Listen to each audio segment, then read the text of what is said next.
corporations controlling our basin water, if you prevent them from making money on it, they will have absolutely no interest in controlling our basin. And the way you do that is you make sure not one drop of our water leaves the basin.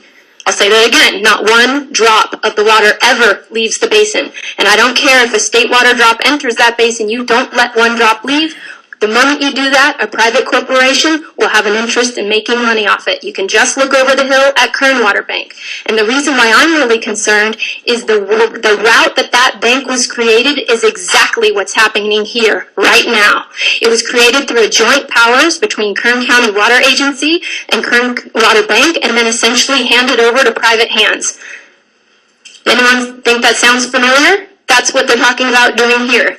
We have the largest holding basin. It's 30, I read DWR yesterday, 30 million acre feet of storage capacity. And you know what they want to bank there? Paper water. It's not real water. And guess what they're going to sell out of it? Real water. You go ahead and go over there and talk to the Rossdale Rio farmers. Ask them how they like paper water being banked right next to their farms.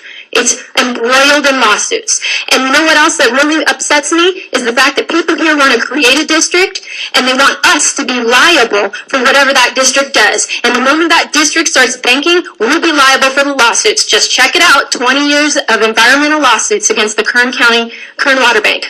No thank you, and I don't want to foot the bill to put that bank in business either. And I'm very upset that you guys have been sitting here passing an ordinance because some people have an agenda and they're using people's fears about water to push this through. And they want to push it through so fast that nobody notices what's going on.